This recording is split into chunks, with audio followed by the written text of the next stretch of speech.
pulmonar de oxígeno. ¿Ya? ¿Qué entidades jugarían aquí? Aquí jugarían las entidades de las neumopatías, ¿no? La patología pulmonar. El ejemplo clásico vendría a ser el insuficiencia respiratoria. Todas las causas que hemos contado ayer jugarían dentro de esta etiología. ¿Qué más? Tendríamos a los trastornos de la difusión. Y tendríamos a el efecto Shank. Los Shanks derecha e izquierda. Bueno, si es que esto no funciona, pues el oxígeno no va a poder pasar a los capilares. Y como no pasa, tienes una hipoxia. Ya. Muy bien, vamos con la siguiente. Fíjense que una vez que el oxígeno ha pasado a los vasos, ¿qué necesita? ¿Cómo se transportaba el oxígeno? ¿Se acuerdan? Ya, muy bien, de dos formas, ¿no? Unido a hemoglobina o de forma disuelta. ¿Cuál era más importante? ¿Disuelta? No. Disuelta era 0.3. Claro, unido a hemoglobina, ¿no? 18.7. Entonces, la segunda causa de hipoxia va a ser esa, ¿no? Si es que le falta algo a tu hemoglobina, pues también vas a tener hipoxia, ¿no? Eso se conoce como hipoxia anémica. Hipoxia anémica. Bueno, en la hipoxia anémica no tienes una adecuada hemoglobina, por lo tanto no puedes transportar oxígeno y por ende vas a tener hipoxia. La hipoxia anémica se presenta en varias entidades, ¿no? Por un lado, lógicamente que te falta hemoglobina, ¿no? ¿Cómo se llama el déficit de hemoglobina en sangre?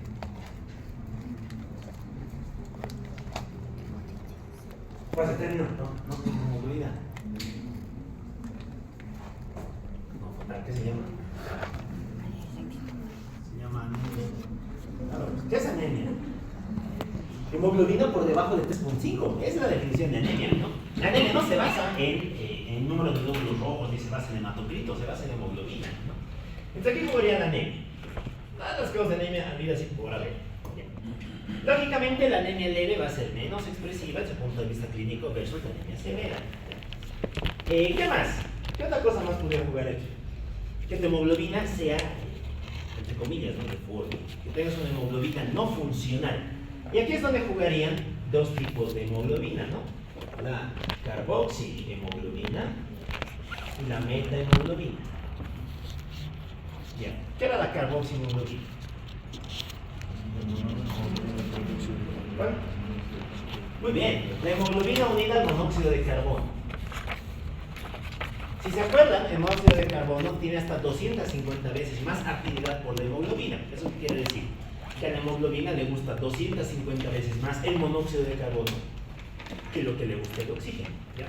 Entonces, si tiene que elegir entre oxígeno y monóxido de carbono, ¿con quién se va a ir? Con el monóxido de carbono. Y el problema es que la unión es irreversible. Y como es irreversible, pues toda tu hemoglobina va a estar transportando solo monóxido y el oxígeno no va a tener quien lo transporte, y por ello vas a tener hipoxia. Esta situación es crítica.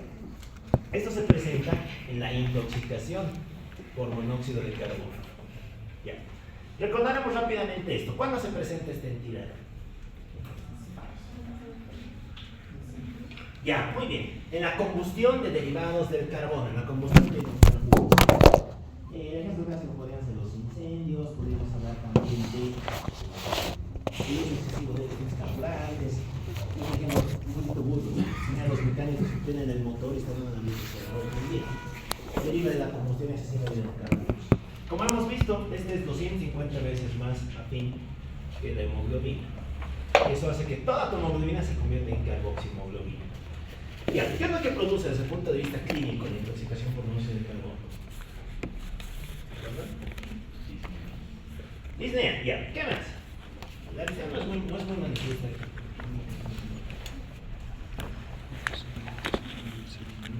Presenta un color bien característico, ¿no? A la inspección. No sé. El color rojo cereza. El color rojo cereza de la piel es una gran marca clínica de la intoxicación por monóxido de carbono. Ya es lo que se diga a la inspección.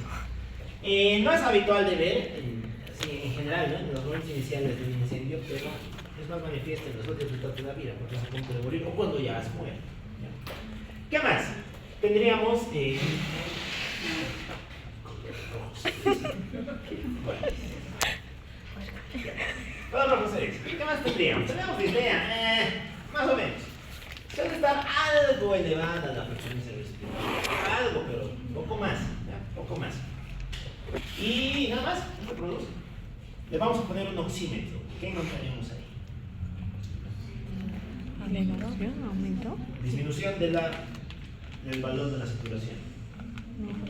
¿Sí? No, lo hemos dicho ayer. Puede dar falso positivo, claro. Recuerden que lo único que hace esa máquina es hacer pasar un haz de luz que se pone a detectar qué tanta hemoglobina tienes. En este caso, tienes una hemoglobina que es anómala, pero la tienes. Por lo tanto, el saturómetro te va a marcar una saturación normal, o inclusive te puede marcar una saturación alta. Puede estar saturando 98, 99, y aún así estar muriendo por dentro por la intoxicación por este gas. ¿Ya? Ustedes dirán, entonces, ¿cómo se diagnostica? ¿Cómo se confirma? Bueno, se pide una gasometría. Y tienes que, aparte, pedir un estudio para determinar esto, la carboxihemoglobina. Se llama carboxihemoglobinemia. Es un estudio bien especializado para ver qué tanto de ese compuesto tienes en sangre. Y si está alto, pues nada, ¿no? Orientes al diagnóstico. ¿Y cuál es el tratamiento?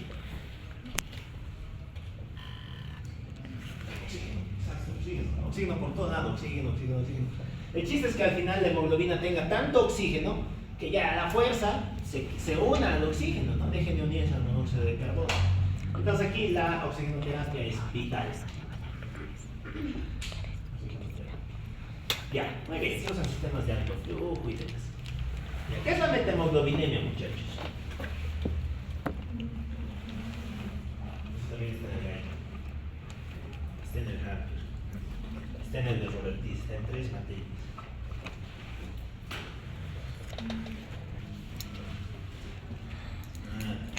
A ver, normalmente, ¿cómo estaba hecho ¿de qué estaba hecho el grupo E?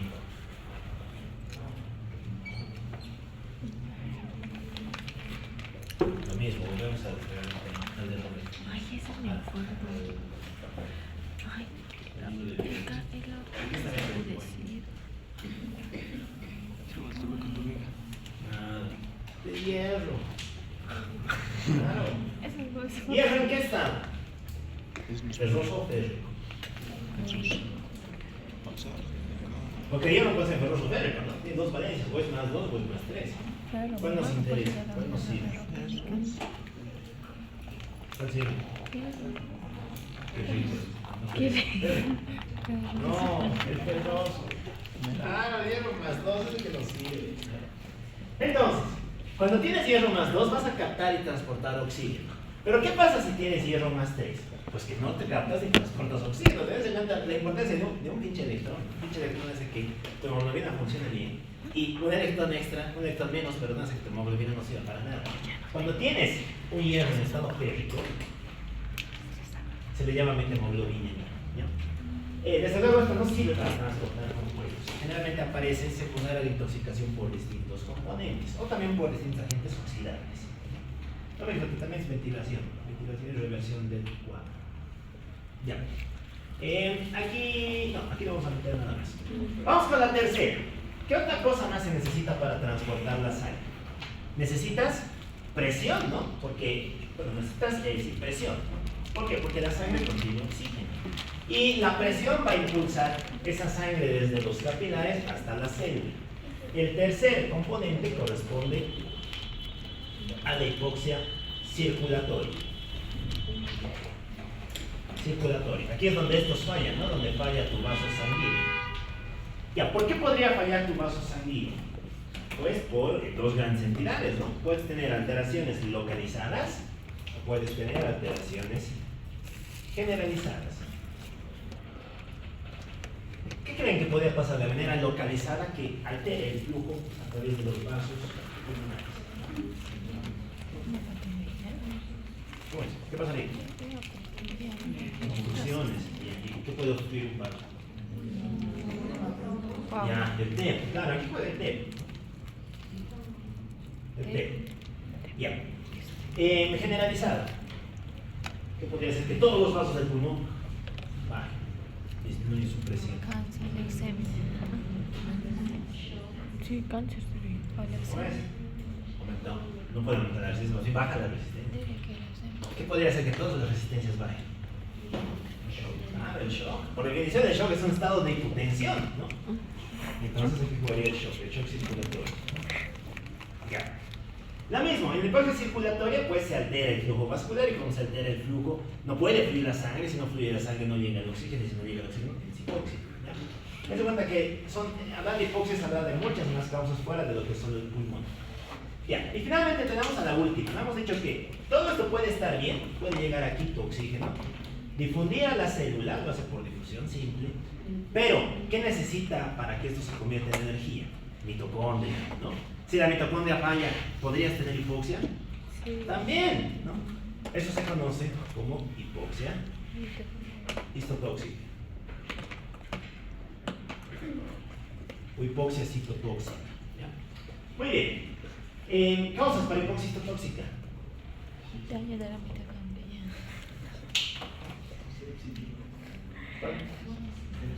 Sepsis. ¿Ya? ¿Puede la sepsis? ¿Qué más? ¿Por qué la sepsis?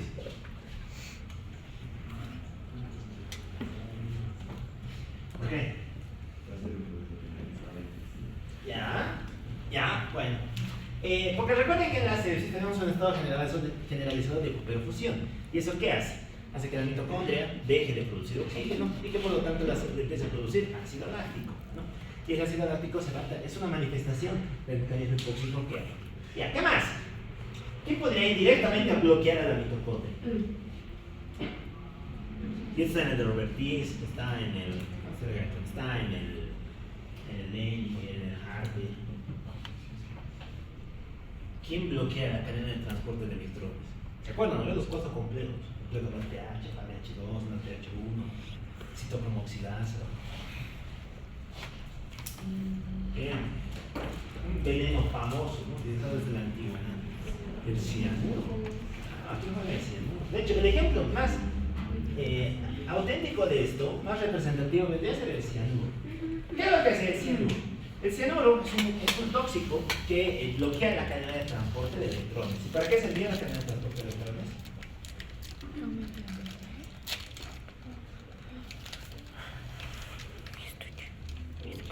¿Para qué sirve?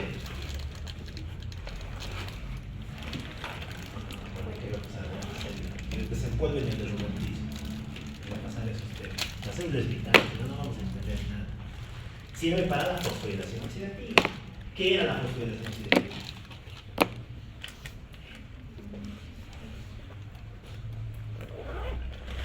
Es el proceso de generación de ATP a través de la transferencia de electrones, ¿no? Ahí es donde juegan los cuatro complejos más la ATP sintetasa, esa famosa bomba que tiene 4 subunidades, gira a manera del reloj y demás. Bueno, bloquea a la mitocondria. Si bloqueas a la mitocondria, pues chao, por lo tanto hipoxia. Ya, esto se usaba desde la antigüedad para envenenar a la gente, ¿no? Actualmente se sigue usando, sí, para envenenar también, pero más que para envenenar aparece en el contexto de un cuadro, en el contexto de los incendios. E incendios de un tipo en concreto de cosas, de plásticos. Porque resulta que el cianuro, cuando combustionas, deriva de la combustión del nitrógeno, ¿ya? Y los plásticos son elementos que tienen una gran cantidad de nitrógeno. Entonces, digamos que yo que trabajo en un almacén de plásticos y comienza a incendiarse, pues es muy probable que además de tener una intoxicación por monóxido, por la combustión de los hidrocarburos, también tengas una intoxicación por cianuro, por la combustión de los plásticos, ¿ya? Y es donde actualmente generalmente se presenta. Bueno, el cianuro es lo mismo, ¿no? Físicamente no te produce nada, no te produce ningún cambio, simplemente empiezas a tener alteraciones de conciencia y finalmente te planchas, ¿no? Si te hacemos una saturometría ahí, ¿qué obtendríamos? Elevado, normal, disminuido. No. Normal. ¿Por qué? Es lógico, ¿por qué? ¿Qué mide la saturometría? La hemoglobina, ¿y el problema está en la hemoglobina? No, tu hemoglobina está bien, la hemoglobina no tiene nada que ver aquí, la hemoglobina está haciendo su trabajo, no es el problema. Es la mitocondria.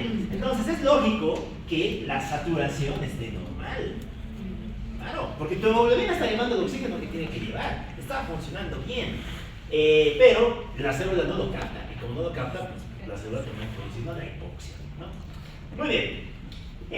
Se utiliza en general, cuando se trata de utilizar algún antídoto, y si no, pues se aporta oxígeno, ¿no? Oxígeno al flujo, que es también un elemento que se utiliza para el manejo de la interpretación forzada. Ya. ¿Qué más falta contarnos? Bueno, aquí lo hemos dicho, ¿no? En la hipoxia hipoxémica siempre van a estar alteradas, suele estar alterada la saturación, suele estar alterada el gradiente alveolo arterial y la gasometría arterial, ¿ya? En la anémica, en la anémica no suele haber estas alteraciones, son básicamente alteraciones de la hemoglobina. Y en la circulatoria tampoco. Ya, listo. Estas serían las 4 grandes causas de hipoxia. Dense cuenta que son 4 grandes etiologías, ¿no? ¿Qué más nos falta? Su compensación. ¿Cómo se compensan estas cosas? Tienen varias maneras de compensarse. ¿Qué hará el cuerpo si está en estado de hipoxia? O se rinde y dice, no, ya sangre nada, apague el bombo. TGI, ¿no? ATF4. ¿Cómo creen que compensa el cuerpo esto?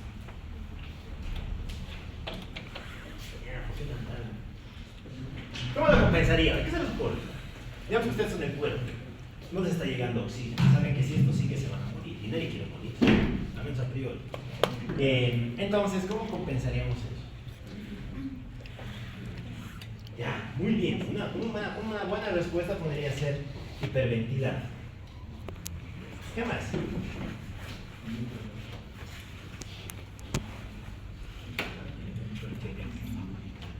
¿Qué más se les ocurre que puedes hacer?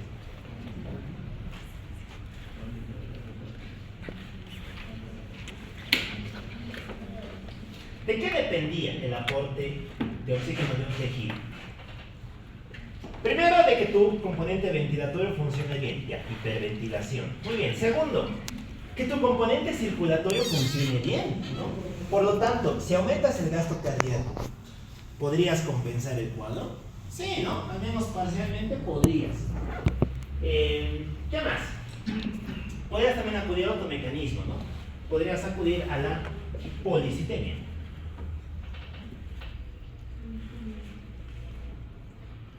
¿Qué más? Puedes aumentar la tasa de extracción de oxígeno de tus tejidos. Y finalmente podrías aumentar la vía del 2,3 bifosfoglicerato.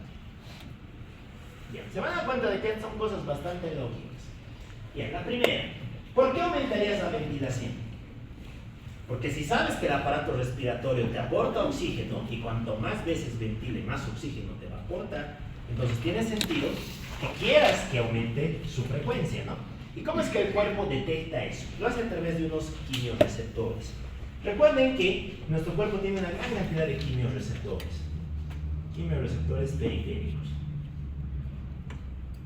Dentro de ellos tenemos algunos que detectan la hipoxia, en este caso la hipoxemia, y otros que detectan la hipercapnia. En general, el principal estímulo va a ser la hipercapnia. Cuando detectan hipercapnia, ¿qué hacen? Mandan señales, ¿no? Hasta los centros respiratorios. Ahí es donde jugaba la vía aferente del centro respiratorio. Y cuando le mandas esa señal a través de un neurotransmisor que es la dopamina, vas a estimular a un núcleo, ¿no? Conjunto de células, a las células A. ¿Se acuerdan para qué servían las células A del centro respiratorio? ¿Dónde estaban las células A? En el bulbo, muy bien. ¿Para qué servía? Para desinhibir a la vía B y la vía B para excitar a la vía C. La vía C era la que aumentaba la frecuencia respiratoria, no es la vía eferente.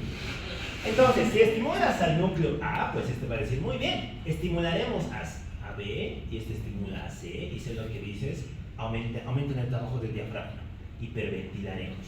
Y de ese modo, ¿qué vas a compensar? La hipercapnia, ¿no? Como les decía, el principal marcador de ventilación, ¿cuál es? El dióxido de carbono.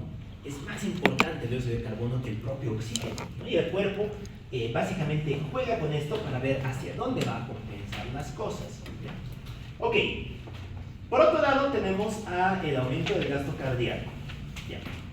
¿Qué podemos hacer con el gasto cardíaco? Resulta que cuando estás en hipoxia,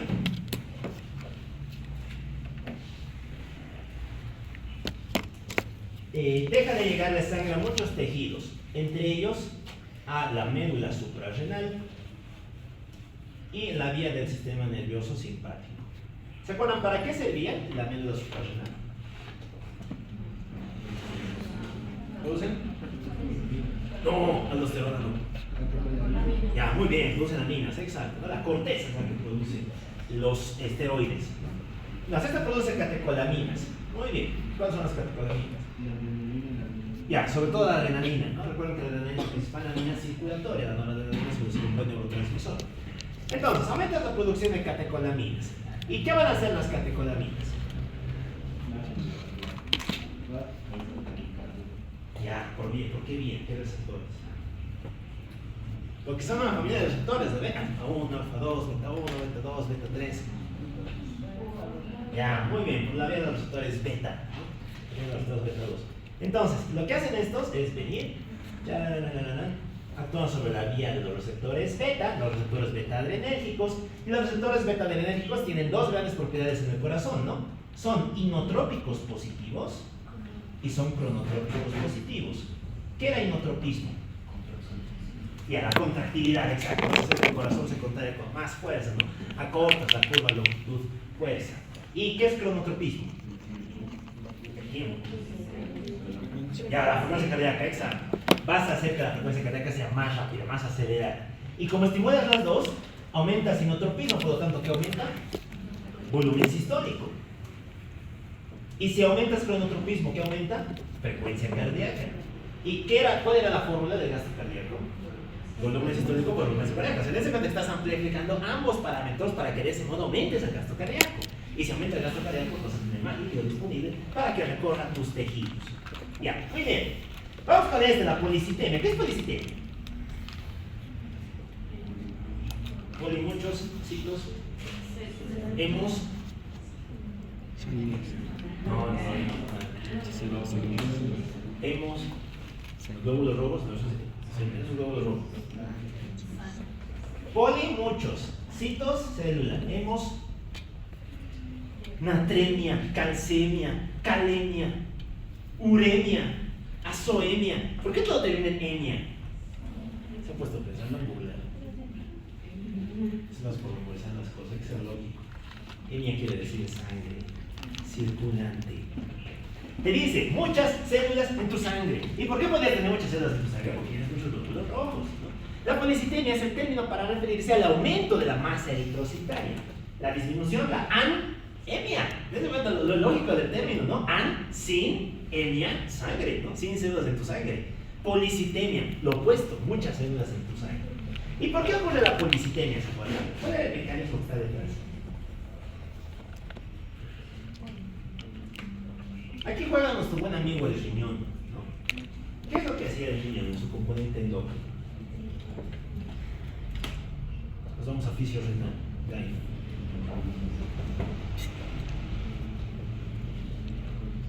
¿Qué hace a nivel endocrino del riñón? No hace nada. Bueno. Participa de la hidroxilación de la vitamina D, participa del metabolismo de algunas hormonas y libera un compuesto, la eritropoyetina. Claro. ¿Dónde se libera la eritropoyetina? ¿En qué células? Ahora vamos a esto. Células del intersticio medular. Entonces, resulta que cuando tienes poco oxígeno, hipoxia, lo mismo, hipoxia, el pobre riñón también sufre, ¿no? Porque el riñón necesita oxígeno para trabajar. El riñón entra en hipoxia. ¿Y qué hace el riñón cuando entra en hipoxia? Ya sabemos, ¿no? Sistema renal de aldosterona, bla, bla. Y también aumenta la liberación de un factor que es crucial, es crítico, el famoso IF1 alfa. ¿Se acuerdan qué era esto? La vía del IF1 es vital. Una clase nos vamos a tirar para hablar de esto cuando lleguemos a patología de la altura, porque es lo que nos explica muchas cosas vinculadas a la altitud. ¿Qué es la vía aquí? Factor inductor de hipoxia de tipo 1. ¿No? Nos lo dice el nombre, ¿no? Factor inducido por hipoxia. Cuando tu riñón libera esto, dice, ah, no, nos está faltando oxígeno. Por lo tanto, renina, angiotensina, aldosterona, pero también aumenta la liberación de EPO, de eritropoyetina. ¿Ya? ¿Y qué hacía la eritropoyetina?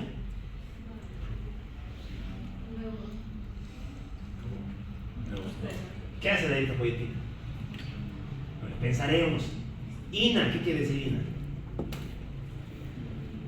Proteína, eritro, rojo. Y poiesis, ¿qué es poiesis? ¿Cómo? Crear, originar, dividir, ¿no? La eritropoyetina es la proteína que induce la creación de cosas rojas, induce la creación de células rojas. Estimula la hematopoiesis. ¿Y dónde ocurre la hematopoiesis? En la médula ósea. Entonces, si estimula la hematopoiesis, muchas células rojas y por lo tanto, policiteo. Listo. Una respuesta compensadora también. Ya, aumenta la extracción de oxígeno tisular. Esto consiste en que tu célula, digamos, si tenías cantidad X de oxígeno, y normalmente sacaba A, y al final te quedaba X menos A. Ahora lo que va a hacer es sacar A y también va a sacar B. Va a quitar más oxígeno. ¿Ya? Por lo tanto, al final te va a quedar X menos A menos B. ¿Ya? Eso quiere decir que lo que salga en la sangre venosa va a estar disminuido. Vas a tener una menor concentración de oxígeno en la sangre venosa. ¿Y esto en qué se traduce? Se traduce en alteraciones de el gradiente alveolo arterial de oxígeno. ¿Cómo estaría el gradiente alveolo arterial? ¿Aumentado? Normal. Estaría aumentado, ¿no? Porque le está llegando la cantidad suficiente de oxígeno aquí, pero aquí tienes mucho menos, y como tienes mucho menos, cuando restes A menos A, ¿qué te va a quedar? Un mayor valor, ¿no? Por lo tanto, el gradiente va a estar aumentado. Ya. Muy bien, finalmente teníamos esto. ¿Qué era esto? 2,3 difosforidicerado. Lo hemos visto ayer que un paso menos de 24 horas.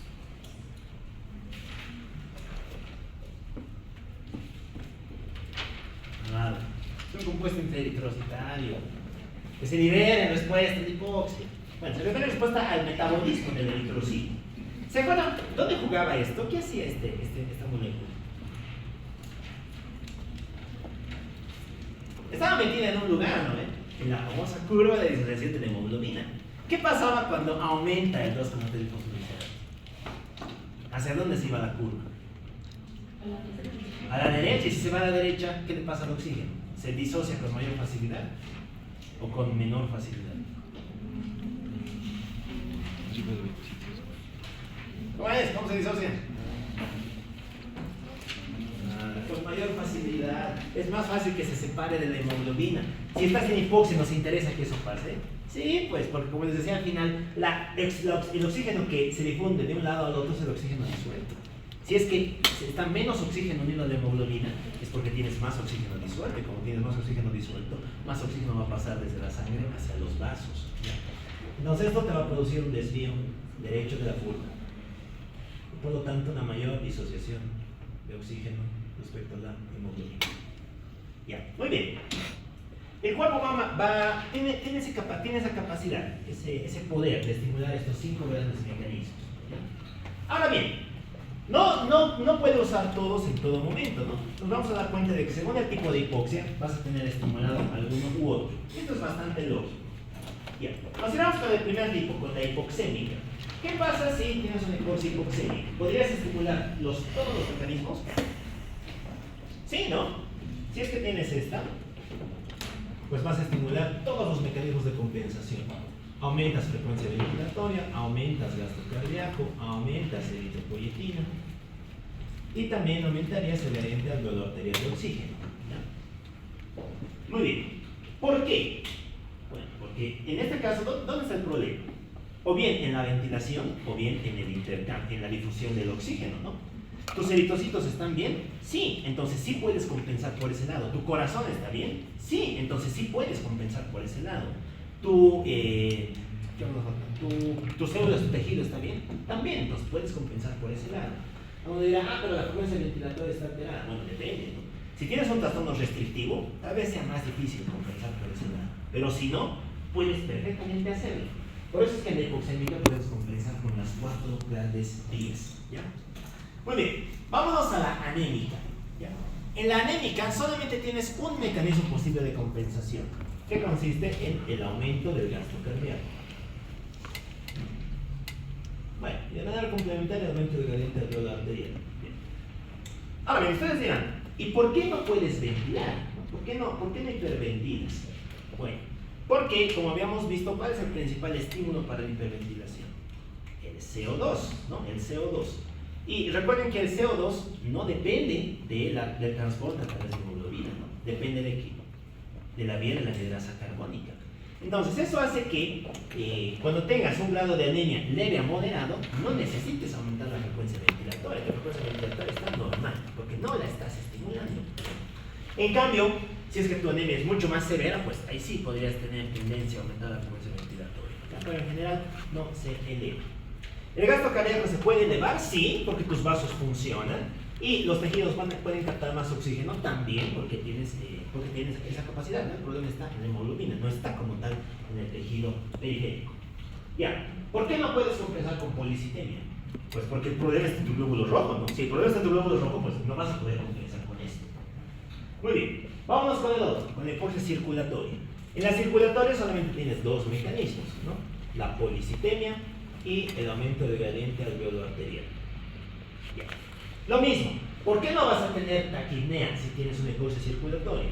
Porque el CO2, mal que bien, está ahí, ¿no? La hipoxia en sí misma no es un estímulo suficiente para estimular el centro ventilatorio.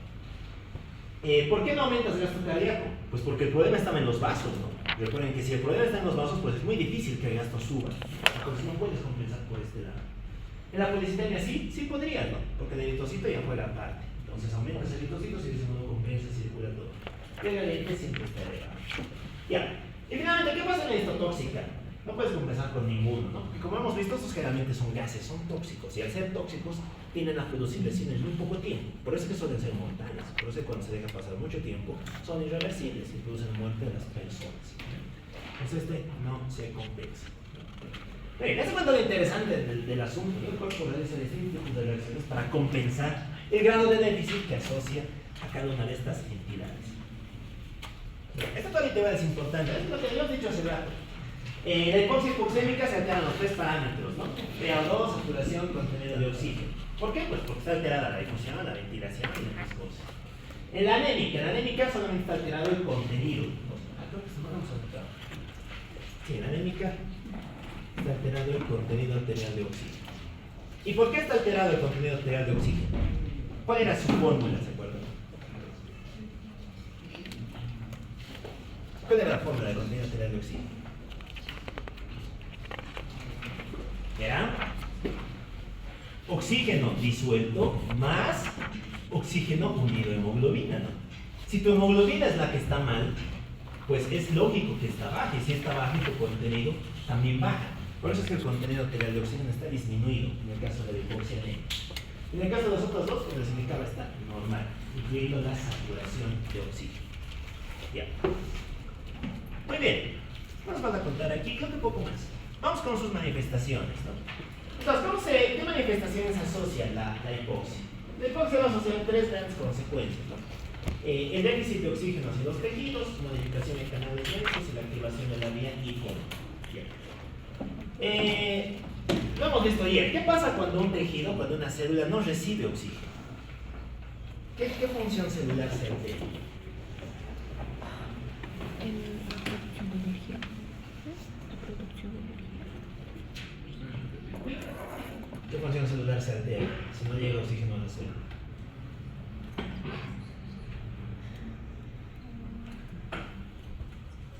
¿Para qué sirve el oxígeno? Para producir energía. Para la respiración celular. Claro, para el funcionamiento de la mitocondria. Entonces, si no te llega oxígeno,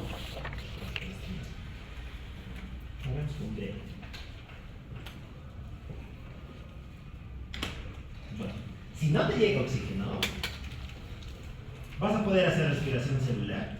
No, respiración celular. Y si no hay respiración celular, ¿vas a poder tener ATP? No, ATP. Por ende, ¿qué tejidos son los que más van a sufrir? Aquellos que necesiten más ATP para cumplir sus funciones. ¿Cuáles son los tejidos energéticamente más activos? Y eso es lógico, ¿no? ¿Qué tejidos creen que necesitan más ATP para funcionar? Corazón, tejido. Corazón es un órgano.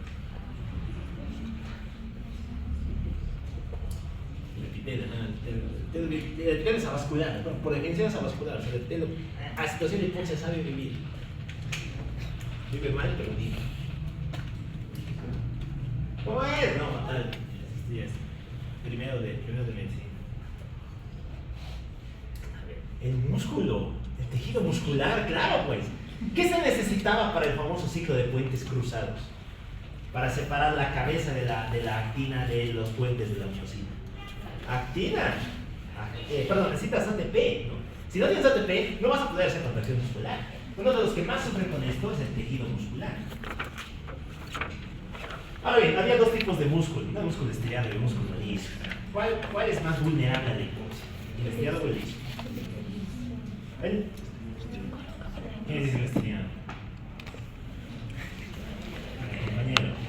¿Quién dice el liso? 3, 4, 5, los demás que dicen. A ver, usted, compañera de amarillo, ¿qué dice? ¿Estriado o liso? No, fatal. ¿Por qué? ¿Para qué servía el liso? El liso es un músculo que tiene una contracción lenta, sostenida y muy eficiente. Por eso es que mantiene el tono de las vísceras huecas, ¿no? Gasta poca energía, pero se mantiene tonificado. El músculo liso puede aguantar hasta 72 horas en hipoxia. Imagínense la capacidad de resistencia que tiene. En cambio, bueno, puedes estar hipóxico, pero tus esfínteres van a seguir funcionando, vas a seguir usando la comida y demás. En cambio, el músculo estriado no. El músculo estriado esquelético tiene una tolerancia en torno a 2 a 24 horas. Y el cardíaco tiene menos todavía. ¿Cuánto aguanta el cardíaco? Entre 20 y 30 minutos. Es el umbral que existe entre el inicio de un infarto y el comienzo de manifestaciones irreversibles del mismo. Ustedes van a acordar las curvas de ATP respecto a lesión del miocardiocito. Eso se estudia con eso. Ya, ¿qué más? ¿Qué otra cosa es bastante sencilla?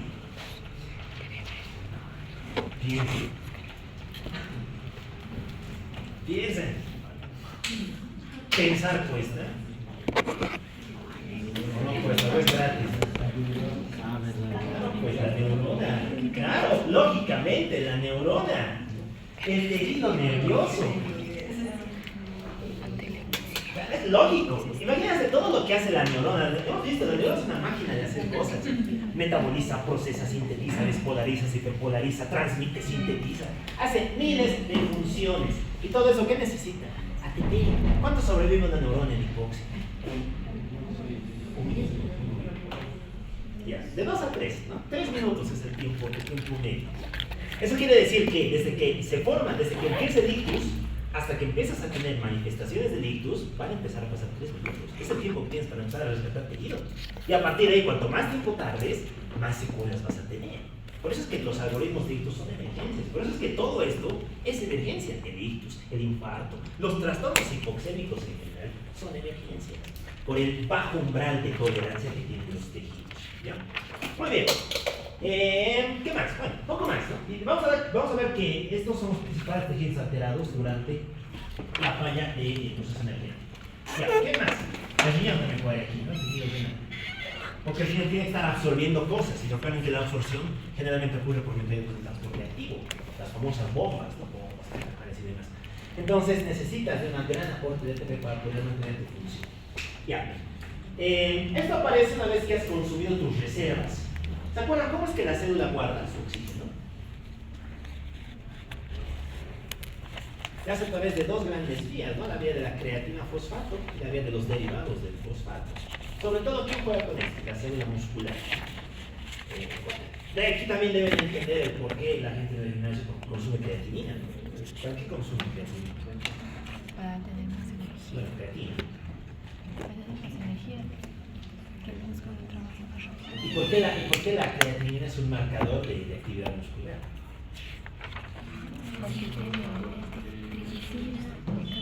Porque supuestamente aumenta tu tolerancia al esfuerzo, ¿no? Te permite aguantar más peso durante más tiempo. ¿Por qué? Porque son maneras que tiene la célula de guardar oxígeno. Y como la célula está guardando oxígeno, va a poder realizar más esfuerzo a lo largo del tiempo.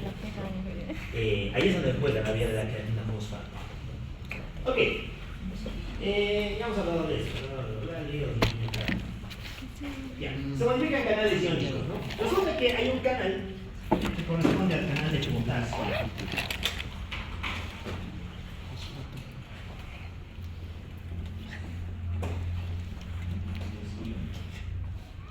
Hay un canal que es el canal de potasio dependiente de afectivo. Muy bien. ¿Qué es lo que pasa en una situación de hipoxia? Que este canal se activa, ¿no?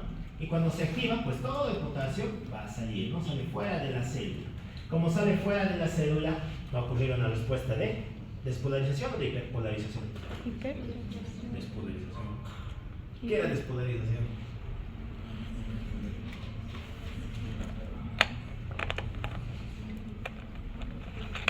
¿Qué es despolarización?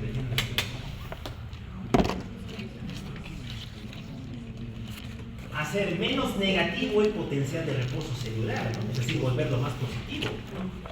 En cambio, si es que estás perdiendo cargas positivas, tú te vas a hacer más positivo o más negativo. Más negativo, por lo tanto te vas a despolarizar o hiperpolarizar. Hiperpolarizar, ¿no? Y esta respuesta de hiperpolarización va a asociar una mayor liberación de calcio, ¿no? Y cuando sale el calcio hacia el medio extracelular, pues ocurren distintas cosas, ¿ya? Que no nos interesa contar ahora. Lo que nos interesa decir es que estos canales se aperturan en las paredes de los vasos sanguíneos. Y si las células musculares de los vasos sanguíneos están perdiendo su calcio, ¿podrán contraerse? ¿Podrán hacer contracción? No, por lo tanto, ¿qué van a hacer? Dilatación. Y esto va a producir un proceso de vasodilatación. Lo cual tiene sentido, ¿no? Si es que vasodilatas, ¿va a pasar más o menos sangre? Más sangre. Y si pasa más sangre, ¿compensarías la hipoxia? Sí, ¿no? En realidad esto es un mecanismo de compensación. Es una manera que el cuerpo tiene de decir, estoy acumulando potasio, estoy liberando calcio, ahora que me llegue más sangre. Y como me va a llegar más sangre, voy a revertir la hipoxia que inicialmente se ha desarrollado, ¿ya? Esto no ocurre en la vía aérea, en los vasos de la vía aérea. Porque en los vasos de la vía aérea, el calcio se acumula, y cuando el calcio se acumula, va a producir vasoconstricción, ¿ya? Esto nos puede producir un reflejo de globo anterior. Muy bien, y finalmente tenemos la vía del IFU. Este factor es alucinante, muchachos. Antes no te daba mucha bola el IFU. Todo el mundo decía IFU altura, IFU altura. Hasta que se han dado cuenta de que está metida la patología de muchos tumores. Resulta que la vía del IF1,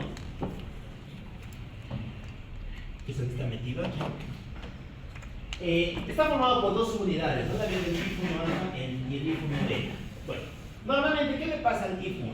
El IF1, cuando tienes oxígeno, se convierte en IF1 hidroxilado, y este IF1 hidroxilado es metabolizado por una enzima, es marcado por una enzima, que es la vía del Golgi-Pellindo, la proteína del Golgi-Pellindo. ¿Se acuerdan cuál era el enzima del Golgi-Pellindo? Lo hemos visto. ¿Qué asocia? Hemangioblastomas cerebelosos, angioblastomas de retina, feocromocitomas y diversos tumores vasculares. Si se dan cuenta, hay mucha cosa vascular, ¿no? Angioblastomas cerebelosos, angioblastomas retiniano, feocromocitoma, cáncer de riñón, carcinoma de células claras. Estás hablando mucho de vasos sanguíneos. El IF1 es una vía que trabaja muy de la mano con el desarrollo de nuevos vasos, ¿ya? Muy bien. Y cuando ocurre esto, pues se ubiquitiniza y se destruye. ¿Qué es la ubiquitinación? Este es el Garner.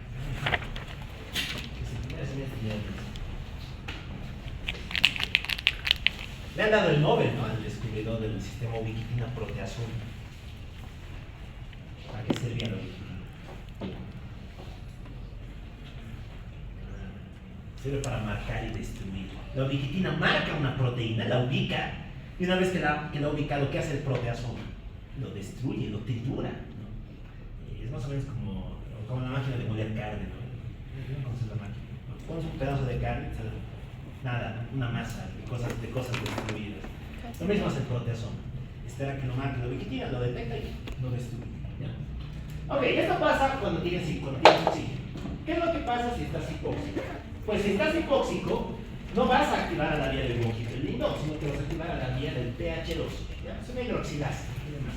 Cuando se activa la hidroxilasa, juntas las dos subunidades y se activa el HIF1. ¿Y para qué sirve la vía del HIF1? La vía del HIF1 cumple distintas funciones. Para empezar, va a estimular elementos de la glucólisis y canales para el metabolismo de la glucosa. ¿Se acuerdan cuáles son los principales canales para el transporte de la glucosa? La vía GLUT, muy bien. Aumenta la expresión de canales GLUT, por lo tanto vas a poder aportarle más glucosa a tu célula, y aumentas la vía de la glucólisis, por lo tanto esa glucosa que consumas vas a poder metabolizar. ¿Ya? Muy bien. ¿Qué más hace? Estimula la síntesis de distintos factores angiogénicos.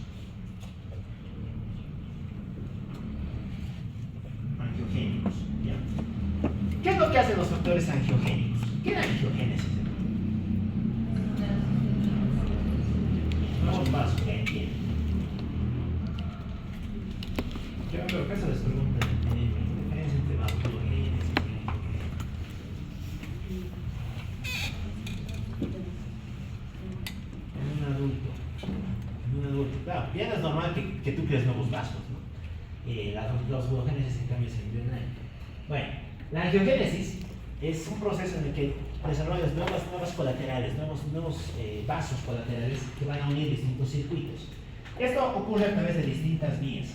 Tenemos la vía ANK, la vía EGF y demás. ¿Ya? Todos estos, hay una serie de genes ahí en el CC, son importantes. ¿Ya? Sobre todo estos, ¿por qué? Porque estos son importantes reguladores tumorales. Muchos tumores lo que hacen es expresar esto. Tiene sentido, ¿no? Si eres un tumor y quieres crecer, para no entrar en hipoxia, ¿qué necesitas? Vasos sanguíneos, ¿no? Entonces te interesa liberar estos compuestos para que puedas crear tus propios vasos, de ese modo tú te vascularices y al final crezcas y crezcas sin parar, ¿ya? Muy bien. Ya hemos visto también, ¿no? Corresponde a la vía de liberación de lipoproteína y demás. Entonces, cuenta que la vía HIF1 es un elemento bastante importante para regular distintas funciones. Ya, creo que aquí teníamos. Bueno, este es el mismo esquema, ¿no? Que está en el CC respecto a todas las funciones que cumple la vía HIF1. Todo esto hace. Activa factores de crecimiento, regula la inflamación, la ventilación, la taquicardia, la acidosis láctica. No solo esto. Activa la tirosina hidroxilasa. ¿Para qué servía la tirosina hidroxilasa?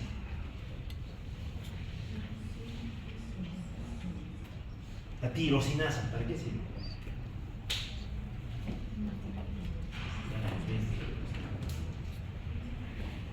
Convierte tirosina en dopa.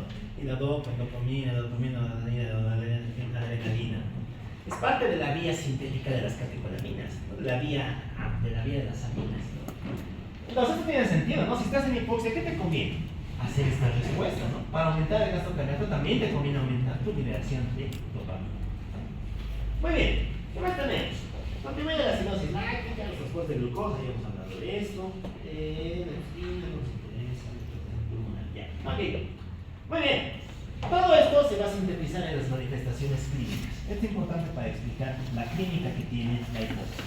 La hipoxia nos va a producir dos grandes tipos de manifestaciones clínicas: la hipoxia aguda y la hipoxia crónica. Bien. Por definición, todo lo agudo se compensa, tiene tiempo para compensarse.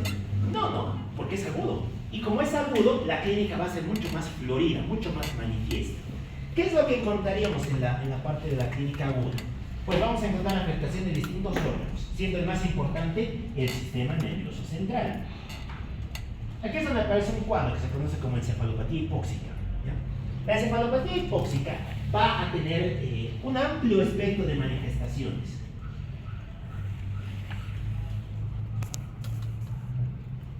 Y lo van a hacer a través de dos mecanismos directos y mecanismos indirectos. Los mecanismos directos son aquellos en los que los agentes, los tóxicos, en este caso la hipoxia, producen lesión de manera directa sobre la neurona, junto con el monóxido de carbono, con el dióxido de carbono. En cambio, los indirectos son derivados de las respuestas compensatorias, generalmente derivados de una excesiva liberación de aminas y demás. Resulta que, producto de ello, vas a tener varios tipos de manifestaciones, ¿no? puedes tener alteración del estado de conciencia. Y esa alteración puede ir en los dos sentidos, ¿no? Una alteración elevada, puedes tender a la euforia, lo cual suele ocurrir en momentos leves, iniciales. Y cuando es muy severa, ya no, pasas al otro lado, hacia la depresión, y en ese caso estás en coma, ¿no? Tiene una fluctuación bastante importante respecto al estado de conciencia entre ambas etapas. ¿Qué más tiene el encefalopatía hipóxica? Tiene cefalea. No se me cuenta de que cuando el ambiente está muy cargado, cuando no ha habido una buena ventilación, se empieza a doler la cabeza. Es por esto, porque no hay una encefalopatía hipóxica. ¿Qué más tenemos? Tenemos somnolencia y demás cosas. Otras fluctuaciones. Bueno, en general la más afectada va a ser esta, el sistema nervioso central. ¿Qué más tenemos aquí? Podríamos tener alteraciones a nivel hepático. Ya lo hemos mirado. Sí, no, ya hemos mirado. ¿Cuál era la zona del ácido más vulnerable a la hipoxia? ¿Cuál es la zona del ácido de Rutherford que es más vulnerable a la hipoxia? Ya, exacto, la zona 3, ¿no? La zona centrolobuliar. Entonces, tiendes a tener fenómenos congestivos y fenómenos de hipoxia en la región centrolobuliar. Muy bien, a nivel renal también tendrías alteraciones de la absorción de sustancias. Pero bueno, esto es mucho menos manifiesto. Ok, ¿qué más podríamos tener aquí? Creo que un poco más. En cambio, las crónicas te van a dar tiempo para adaptar, no tienes tiempo para compensar. Y como tienes tiempo para compensar, la clínica es mucho menos florida. La alteración de la conciencia es mucho más insidiosa, la cefalea es menos manifiesta, porque tu cuerpo está poniendo en marcha todos estos mecanismos para poder compensarse. ¿Ya? Muy bien. ¿Qué más nos falta? ¿Qué más? Sí, muy bien. Y en general, ¿cómo se maneja todo esto con oxígeno? La punta de lanza va a ser la oxigenoterapia. El diagnóstico ya lo hemos visto, ¿no? Hemos hablado constantemente de la gasometría, obviamente el dolor arterial, la placa. Todo eso se utiliza para buscar de la causa a la insuficiencia respiratoria. ¿Ya? Muy bien. ¿Cuál era la única que no corrigía con oxígeno? La única que es refractaria a oxígeno.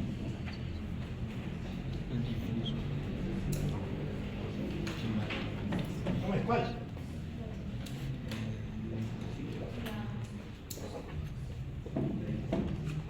No. No hemos visto ayer. ¿Cuál es la única que no corrigía con oxígeno? La que se debe a efecto Shandt. En general, todas estas van a corregir, excepto esa, que es secundaria al efecto Shandt. Ya, muy bien. Vamos con las siguientes manifestaciones. La primera, la hipoxia. Vamos con la segunda, más sencillitas. La cianosis. ¿Qué es cianosis? Muy bien, la coloración azulada de la piel. Excelente. ¿Qué es lo que pasa? Bueno, la cianosis tiene algunas entidades con cierta potencia de gusto diferencial, ¿no? Pero eso lo tenemos a la pseudocianosis. La pseudocianosis es una alteración del color de la piel por otro tipo de hemoglobinas, ¿no? Como vamos a ver en un momento. Aquí también podría jugar la carbohemoglobina, la metamoglobinemia y demás. Ya, sus causas. Bueno, ¿a qué se debe la cianosis?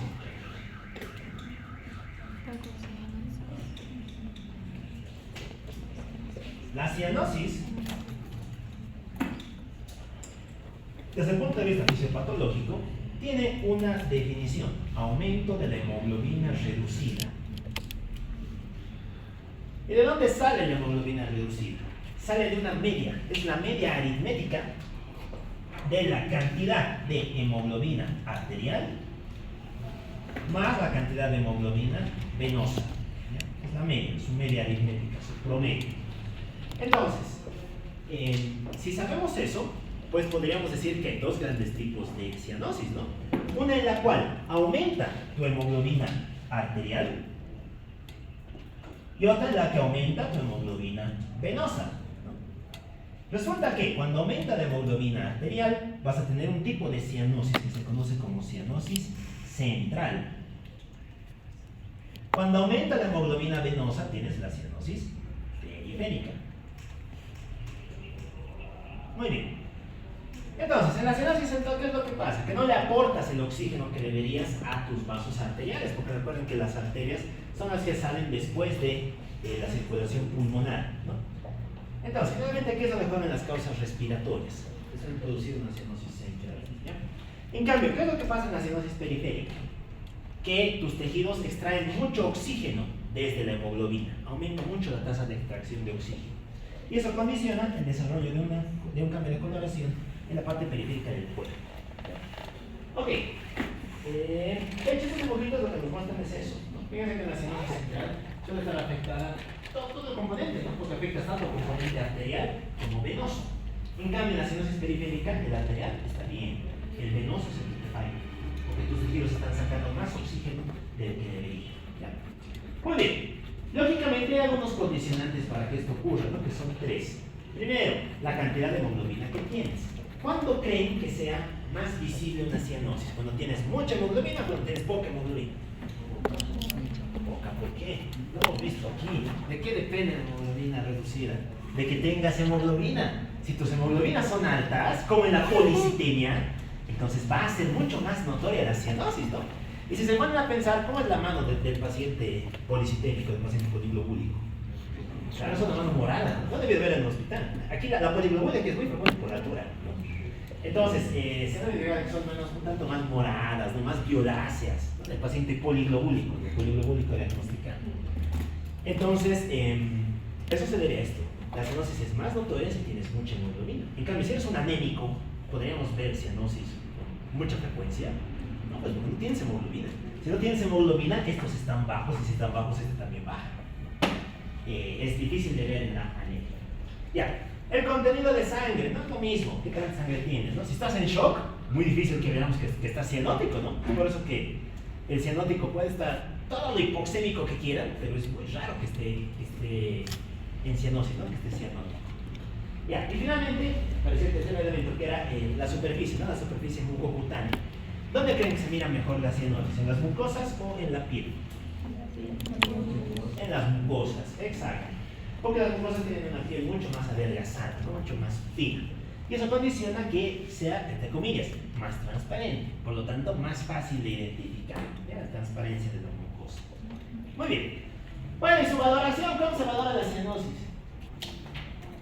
¿Esta cuál creen que es? ¿Cianosis central o periférica? Ya, periférica, ¿no? Muy bien. ¿Podrían dar alguna etiología de eso?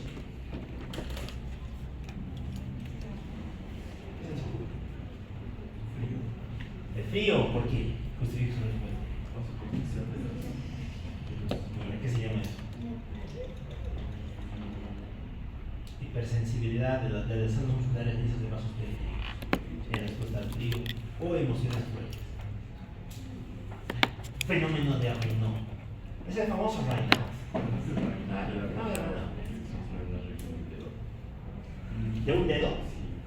Pero no, de solo un dedo no. Puedes afectar perfectamente todos los dedos, ¿no? Lo importante es que no trasciendas la región del carpo. Fíjense que están afectados únicamente los dedos, no necesariamente uno, están mucho más afectados, ¿ya?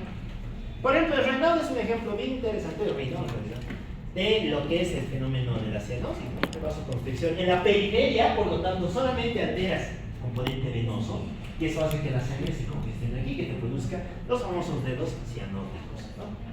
Ya. ¿Cómo se valora? Se valora por inspección, no tiene mucha más novedad. Esto no se mide, no se mide, pero no se hace de rutina. Se dice que la hemoglobina reducida tiene que estar por arriba de 5 para hablar de una cianosis, ¿ya? A partir de ahí es donde clínicamente se traduce. Pero bueno, generalmente no se mide, ¿ya? Digamos que la cianosis es eminentemente clínico. ¿En qué más te apoyas para diferenciar una central de una periférica? Uno, en el calor, ¿no? ¿Cuál creen que tenga más calor asociado? ¿La central o la periférica? Claro, porque la central afecta al componente arterial. Y si se acuerdan, las arterias llevan la sangre arterial, ¿no? La sangre más oxigenada. Muy bien.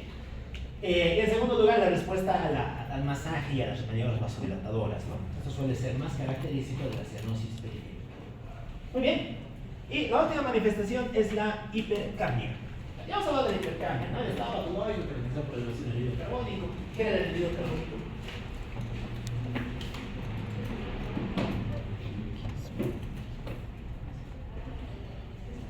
¿Cómo es? ¿Cuál es el anhídrido carbónico? El CO2. Por elevación del CO2. ¿No? Bueno, lo mismo. ¿Por qué puede elevarse el CO2?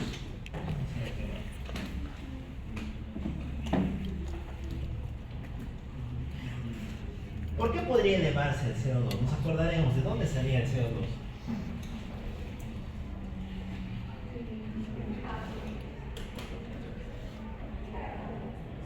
¿Dónde salía el CO2? ¿No ves? Es el ciclo de 3, ya, por lo menos. Es un desecho metabólico, es un residuo del metabolismo celular, ¿no? No se olviden la fórmula: glucosa más oxígeno igual a CO2 más agua más ATP. Es la ecuación básica de la generación energética. Entonces, ¿por qué puedes aumentar tu CO2? Por una de dos, ¿no? O porque aumentes su producción, porque produzcas mucho CO2, o porque disminuyas su eliminación. Es como decir, ¿por qué puedo aumentar la basura en tu casa? Pues porque liberas más basura, porque produces más basura, o porque no la vas a botar. Aquí pasa lo mismo, ¿no? Entonces, el CO2 se eleva por estos dos posibles mecanismos. Aumentar la producción es complejo, no es muy habitual. ¿Cuándo se vería? Teóricamente se mira cuando aumenta R. ¿Se acuerdan qué era R? No, ayer hemos visto R. Esta es la ecuación del gas alveolar. El cociente respiratorio, la relación entre el CO2 producido y liberado. Bueno, teóricamente aumenta R cuando tienes una dieta que es rica en carbohidratos, con puros carbohidratos. Teóricamente, ahora bien, esto es muy difícil de ver. En general, este mecanismo contribuye, pero nunca desencadena. El gran desencadenante es este, que disminuye la eliminación. ¿Y cómo se elimina el CO2?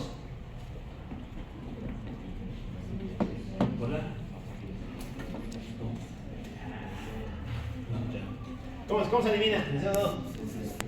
Respiración, no, fatal. ¿Qué es respiración?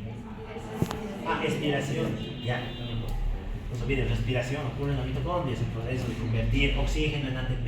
Ventilación es otra cosa, y la ventilación es inspiración y expiración. Ya, muy bien, se elimina con el ciclo ventilatorio, ¿no? En general se elimina por el pulmón, ¿no? Entonces, ¿quiénes juegan aquí? Toda la patología pulmonar. Toda la patología pulmonar, todo lo que hemos contado, termina ahí. Si te va a producir hipercambio, va a ser por ese mecanismo, ¿ya? Muy bien, ¿cuáles son sus consecuencias? Bueno, esto es también bastante lógico, ¿no? ¿Qué pasa si es que acumulas CO2?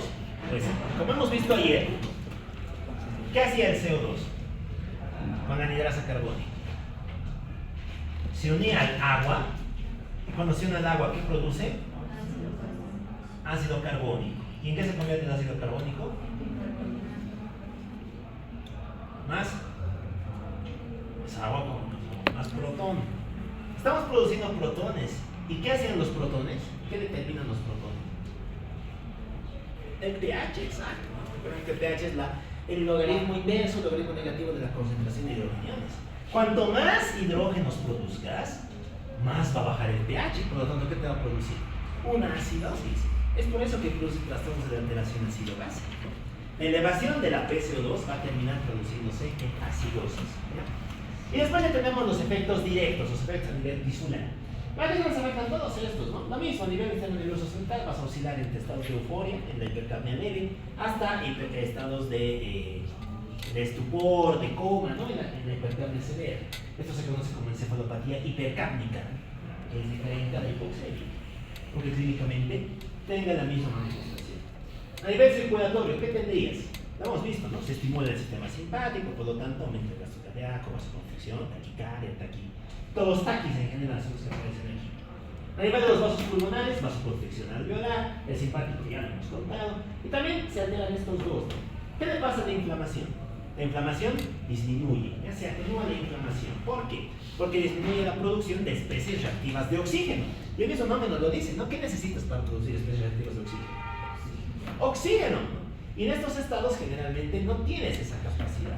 Por lo tanto, terminas con una atenuación leve de la respuesta inflamatoria. Y también van a haber cambios a nivel de las secreciones. Aumentan las secreciones, secreción bronquial, secreción respiratoria y demás. que también son parte del espectro que tiene la hipercable. Muy bien. Listo. Con eso contado podemos hablar del SDA. Muy bien. ¿Qué es SDA? Ya, muy bien. El distrés, muchachos, es el ejemplo clásico de insuficiencia respiratoria expresada de manera clínica. ¿No? Y lo vamos a ver ahora. El distrés se expresa igual que la insuficiencia respiratoria a través de dos grandes mecanismos, ¿no? Dos grandes manifestaciones, hipoxemia e hipercapnia. Muy bien, respecto a sus etiologías, ¿cuáles son las causas del distrés? ¿Qué produce distrés? Yo estoy seguro que no es la primera vez que nos encontramos. Por lo menos sus causas ya deberían haberlas visto en todo el semestre. ¿Qué produce distrés?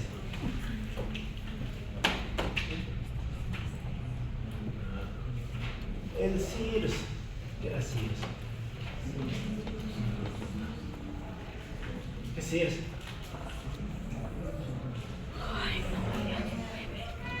Síndrome de respuesta inflamatoria sistémica.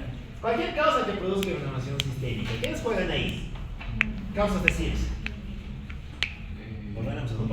Shock. Causas de CIRS. Shock. Ya, infecciones, la sepsis. Muy bien, la sepsis produce CIRS, ¿no? Antes, el CIRS era un elemento importante para definir sepsis. Ahora ya no. ¿Qué más? ¿Qué más podemos llamar todo nuestro cuerpo? La pancreatitis. Lo hemos contado, la pancreatitis puede producir CIRS. La inflamación es tan severa y es tan sistémica que termina produciendo un profundo componente inflamatorio a nivel de todo el cuerpo. ¿Ya? Bueno, ¿qué más? Las infecciones sistémicas, ¿no? Que se llama una hepatitis infecciosa, todos ellos tienen también a producir CIRS.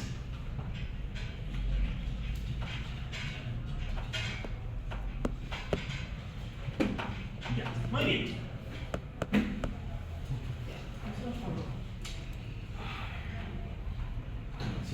SDA. Muy bien, sus etiologías pueden ser inflamatorias. Dentro de ellas hemos hablado de no sé qué es que produzcan CIRS. Tenemos también etiologías pulmonares.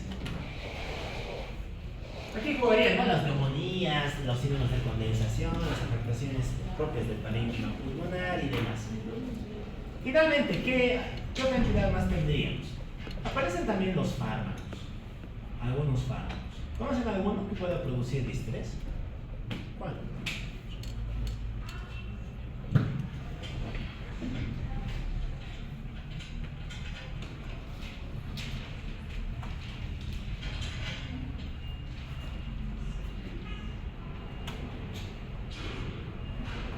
¿Cómo es? ¿Cuál?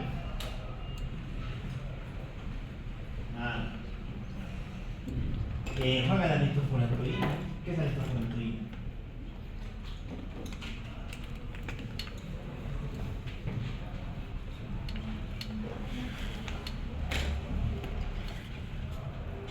¿Cómo es? ¿Qué es?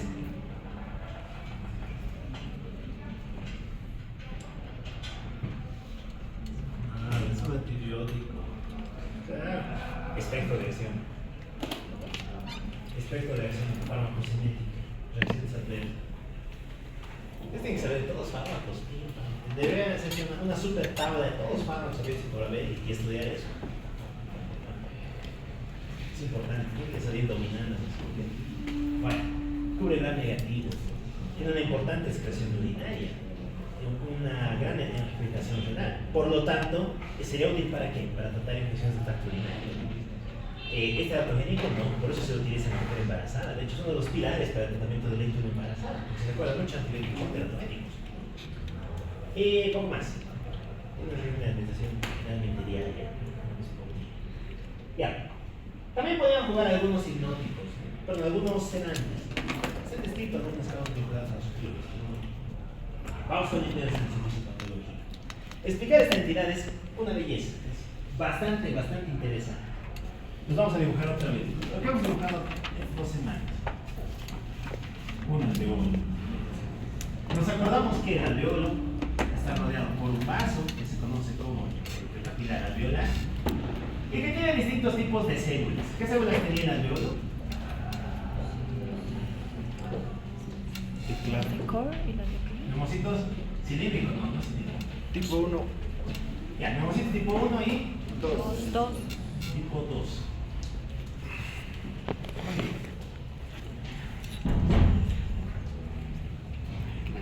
Son células planas en realidad, no sé que son células planas, pero bueno, estamos haciendo así para aumentar su volumen.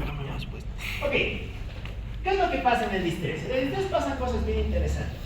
La primera, hemos visto que hay un agente, no tiene que haber un agente etiológico vinculado. Por definición en el distrés tienes que tener causa. Si no tenías causa, ¿qué se llama? Te produce clínica de intersticial, ¿no? Neumonitis intersticial alveolar, el pulmón de Hammond-Rich, ¿no? Si es que no tienes causa. Y si tienes causa, se llama distrés, ¿ya? Ok, tienes un agente. Le vamos a llamar el agente X. Puede ser la sepsis, puede ser el linfoma, puede ser el lumbago, puede ser lo que quieras, ¿ya? Cuando llega el agente X, va a ser detectado por unas células, ¿no? ¿Se acuerdan quién es el guardián del alveolo? ¿Quién protege el alveolo? El macrófago alveolar. Muy bien. Si el macrófago alveolar mira a la agente X, lo fagocita y dice, ah, no, esta cosa está medio rara. Va a hacer dos cosas. Va a comenzar la liberación de citocinas proinflamatorias. ¿Y cuáles son las citocinas proinflamatorias? ¿Cuáles? Interleucina 10 puede ser. La 8. No. Te voy a dar una complementaria, pero no es la más importante. ¿Cuáles son las más importantes? 4 y 5. 3, no. 4 y 5. La 4 es maduración de TH2. De hecho, puede ser inmunosupresor. 5 y 3. Son ciento y tantas interleucinas. 5 y 3. La interleucina 1, 5 y 3, bien. la interleucina 6 y el TNF alfa. Muy bien. Sobre todo nos interesa esto.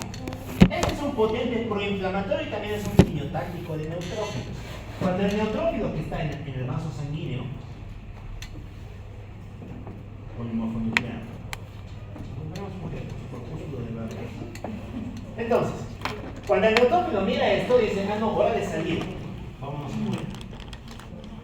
Se extravasa, ¿no? Y como se extravasa, el neutrófilo aparece aquí.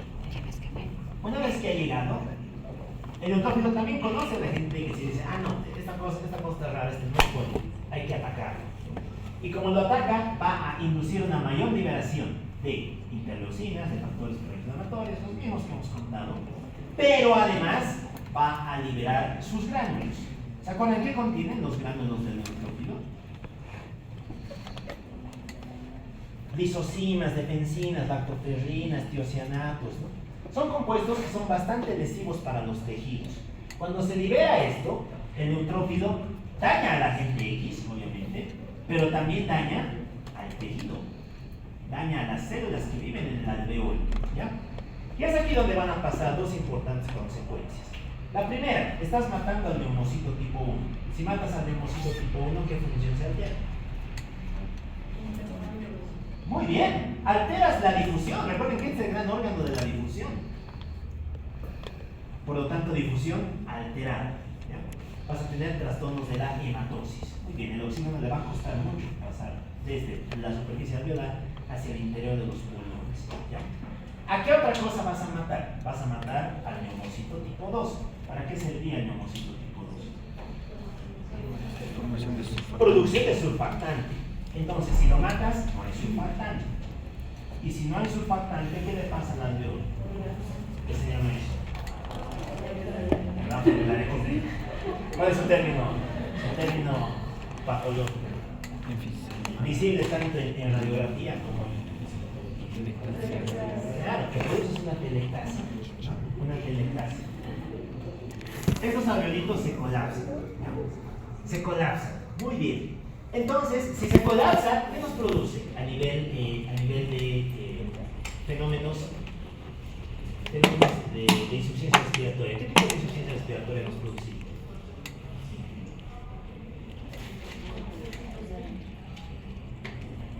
Si esto se colapsa, si se cierra, porque si se colapsa, esto se convierte en esto. un globito fufo. ¿Qué tipo de alteración tendríamos respecto a la parte de insuficiencia respiratoria? Nos acordaremos, ¿no? Para entender esto, relación ventilación-perfusión. ¿Qué se está alterando? ¿Ventilación o perfusión? Ventilación. ¿Qué pasaba si es que este disminuye, si es que este se anula? ¿Qué tipo de efecto teníamos? No. Bueno, por un lado fue cambiado de verdad, pero ¿qué más? A nivel de insuficiencia respiratoria, lo hemos visto ayer. Podrían pasarte dos cosas, ¿no? O efecto espacio muerto o efecto Shands. ¿Cuál vas a tener? No, efecto Shands, claro.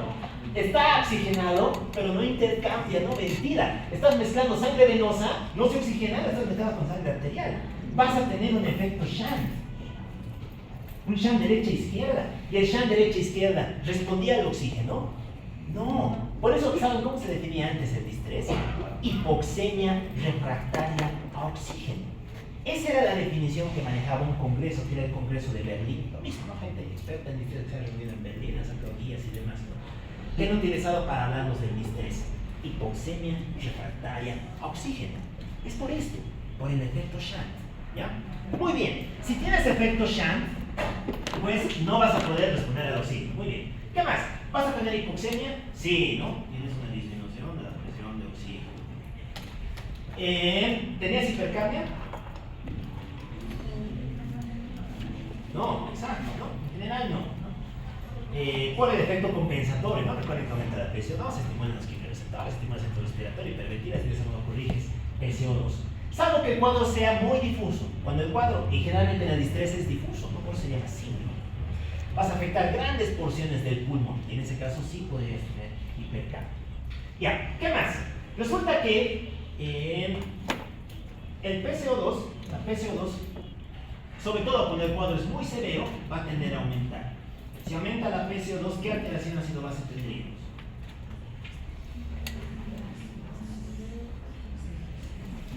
Acidosis respiratoria, muy bien, ¿no? Acidosis respiratoria asociada a hipoxemia, ¿no? Que va a ser una gran marca que va a tener el distrés.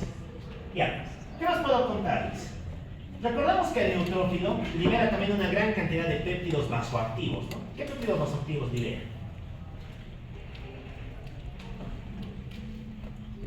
Libera prostaglandinas. ¿Qué hacen las prostaglandinas? ¿Qué hacen con los brazos las prostaglandinas? Oh, vasodilatación. Claro, son vasodilatadores. Si son vasodilatadores, el calibre del vaso aumenta. Y si el calibre del vaso aumenta, el líquido podrá extravasarse, podrá salir. ¿Sí crees? ¿Sí o no? Sí, pues puede. ¿Por qué no va a poder? De las presiones estáticas. Estás aumentando presión hidrostática, por lo tanto aumenta la presión neta de filtración, ¿no? Parte del líquido se extravasa. Además, ¿qué más pasa? Recuerden que este libera interleucinas inflamatorias. En la inflamación, ¿qué más se altera? Se altera la permeabilidad. Como aumentas permeabilidad, el líquido que salga no va a ser líquido puro, también va a tener proteínas. Y estas proteínas se depositan en la pared del alveolo. Y como se depositan, las vas a observar como, para la redundancia, depósitos proteicos. Esos depósitos proteicos se conocen como las famosas membranas hialinas. ¿Han escuchado las membranas hialinas, no? ¿Cuál es la enfermedad por membrana hialina? Todavía no lleva a pediatría, pero debe sonarles este término. Está también en el rol. Es el síndrome de distrés respiratorio neonatal. En el adulto pasa lo mismo. Vas a tener un depósito de membranas hialinas. Y si encima de que tus neumocitos han muerto, tú te pones unas membranas de pura proteína, la difusión ocurrirá normalmente. No estás engrosando la membrana, y como la engrosas, la difusión se altera. Todo esto finalmente se junta para producir las manifestaciones clásicas del distrés. Pero yo creo que son bastante deducibles, ¿no? ¿Qué es lo que presentaría un distrés? Un distrés presentaría disnea, dificultad respiratoria, hipoxemia, lo hemos dicho, refractaria a oxígeno. Y eso es importante, ¿no? Si en tu posta miras un distrés, lo vas a poder manejar ahí constante. No, pues, esto termina en ventilación mecánica, solo manejan los intensivistas. Esto no se maneja mucho. Y es por eso que no responde oxígeno. ¿Ya?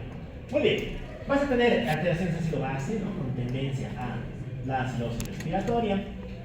Lógicamente vas a tener taquipnea.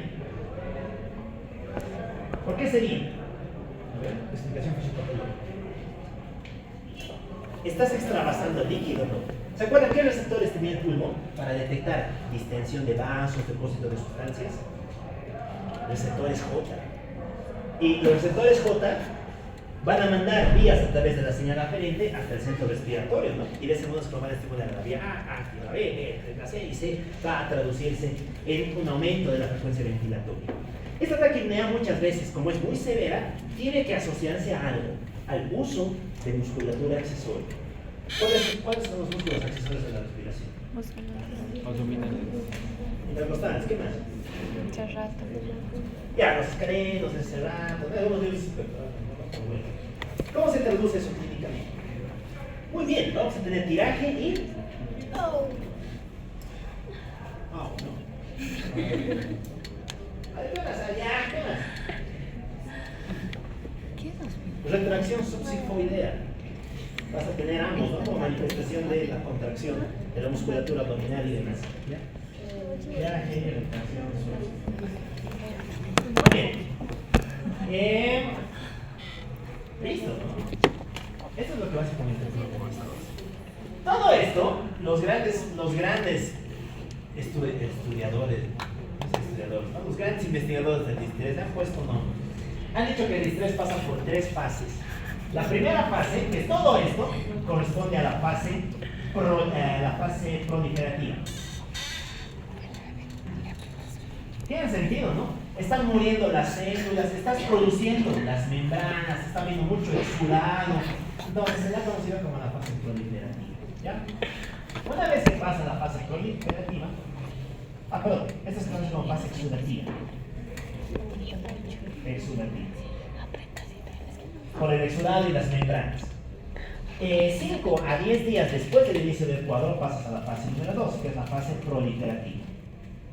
Como el nombre indica, en la fase proliferativa, las células proliferan. Todas estas células dañadas empiezan a regenerarse, ¿no? Proliferan los neumocitos tipo 2. Recuerden que el neumocito tipo 2 es la célula madre del alveolo, ¿no? Entonces aumentan neumocitos tipo 2 y tratan de reparar los defectos que se han generado, ¿ya? Más o menos aquí empieza a mejorar el cuadro. Y finalmente pasas a una última fase, que se conoce como fase de resolución. La fase de resolución aparece de 14 a 30 días después de la aparición del agente. ¿Ya? ¿En qué consiste? Como dice el nombre, no vas a resolver el cuadro. Tiene 3 maneras de resolverse. La primera es correcto, da igual a la resolución. La segunda, se resuelve como se resuelve todo en el cuerpo. ¿Se acuerdan de qué termina la inflamación?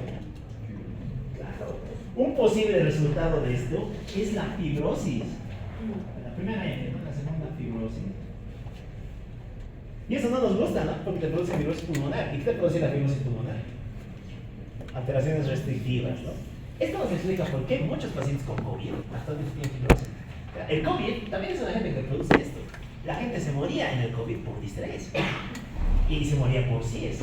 Y actualmente mucha gente tiene limitación al momento de hacer ejercicio, subir y bajar grasa. El famoso síndrome post-COVID de origen pulmonar, que se manifiesta en forma de fibrosis. ¿Ya?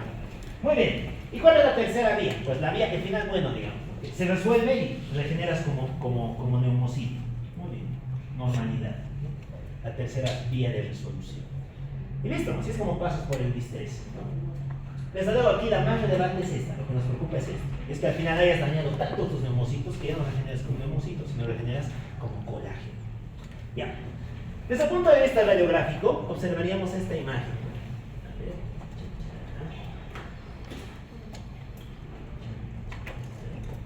A ver, ¿cuál era la imagen del distrés?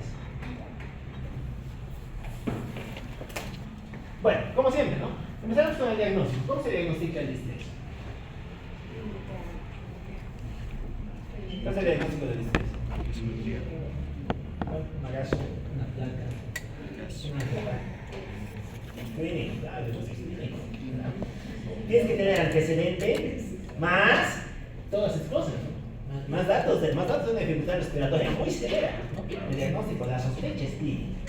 Y ya para complementarlo, pues te vas a los estudios complementarios, ¿no? Bueno, plaquita de tórax nos es útil, no muy útil, pero bueno, hasta ahí. ¿Qué es lo que observamos en la placa de tórax? Bueno, ¿qué nos presenta el distrés?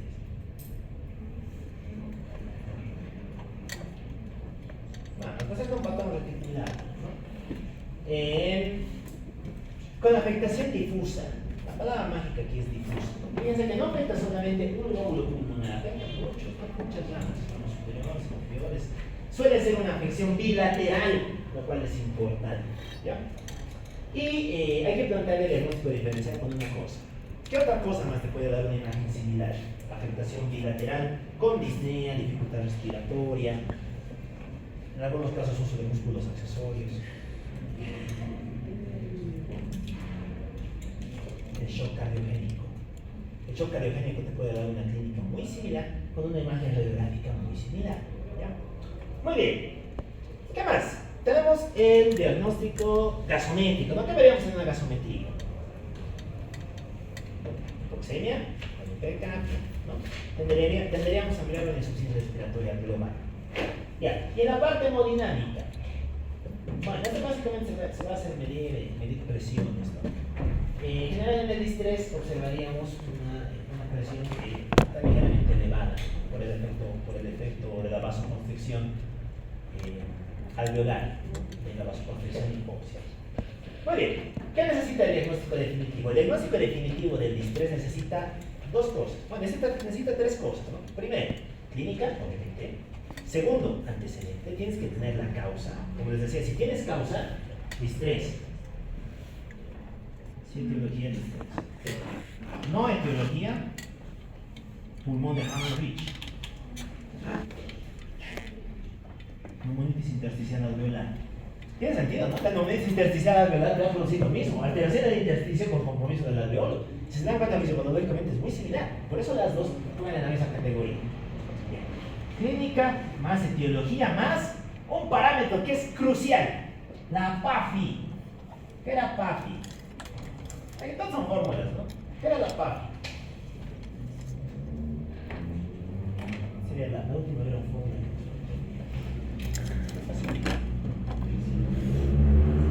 ¿Qué es PAFI? ¿Quién era PAFI? ¿Qué les suena? ¿Nombre de qué tiene? Como que el tifeno era Pafia, que no suena. De hecho, Tifeno descubrió su índice experimentando con los judíos. Por eso actualmente se quiere ocultar el nombre del tifeno. Se le llama índice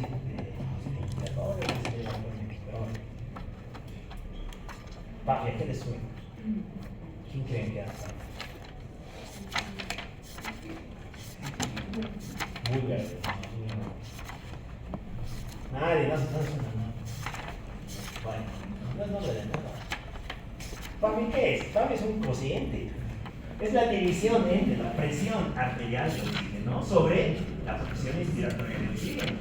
Claro, eso es. ¿Cómo se llama PAFI? La relación entre la presión arterial de oxígeno respecto a la presión inspiratoria de oxígeno. ¿Cuánto era la FiO2 normal? 20. No, medio tacaño. 21. 21%. 0,21. ¿Y la PO2 cuánto era? Arriba de 80. Básicamente lo que haces aquí es ver cuánto te da la gasometría, con cuánto estás aportando de la PO2 y lo divides, aunque es una PAFI, ¿ya? La PAFI, para hablar de distrés, tiene que estar por debajo de 300. Por debajo de 300. Lógicamente lo ideal es tener una PAFI un tanto más alta, ¿ya? Y a partir de aquí iremos con grados. Entre 300 y 200 es un distrés leve.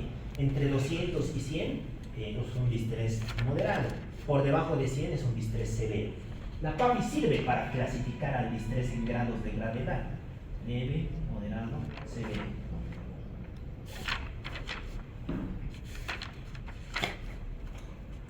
Ya. Este valor también varía. lo mismo, cada año se reúnen los expertos y vuelven a variar el valor de la PAC. Por ahora están 300, antes era 400. Siempre hay que estar dándole leídas a los protocolos para ver cuál es el nuevo valor que tiene. Realmente se reúnen por noviembre, diciembre, por si alguien se vuelve experto en este tema. Y quiere estar al tanto de los últimos valores de la PAC.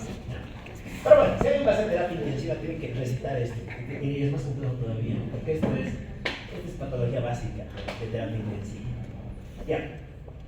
Vale, ¿con qué se trata? A ver, ¿qué le daría? Le damos oxígeno, le ponemos una mascarilla Venturi, tanque, hay que ventilar. ¿Cómo es que dice? Va a sonar igual que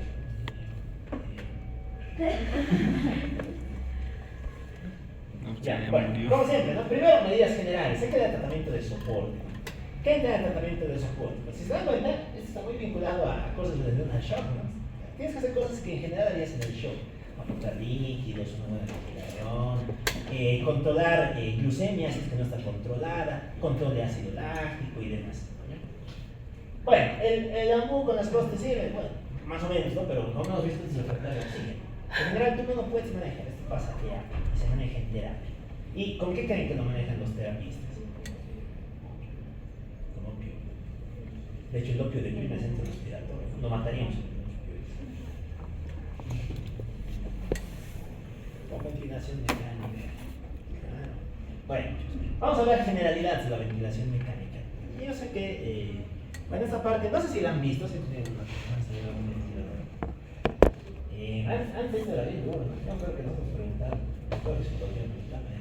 ¿cómo se calibra un ventilador mecánico? Bueno, tiene su parte bien compleja el ventilador. No vamos a entrar en eso, vamos a dar generalidades. La ventilación mecánica es una técnica de ventilación asistida. ¿Ya? Como el nombre indica, ¿no? Tienes una máquina que va a ventilar por ti. ¿Y cuándo te pondríamos eso? Pues cuando tú no eres suficiente para ventilar, como en este caso, ¿no? Te acoplamos a una máquina, esa máquina. Hay dos modalidades de ventilación mecánica: la ventilación mecánica invasiva y la no invasiva. Muy bien, la no invasiva tiene a su vez dos formas de manejarse: la BiPAP y la CPAP. ¿Ya? Bueno, ¿por qué se llama BiPAP? Porque te apoya tanto en inspiración como en expiración. Tú puedes calibrar el ventilador para que te ayude solamente de manera inspiratoria o solamente de manera expiratoria. ¿Ya? Cuando juegas con los dos, se le llama BiPAP. Bien. ¿Cuándo usábamos CPAP, se acuerdan? Vamos a hablar del CPAP.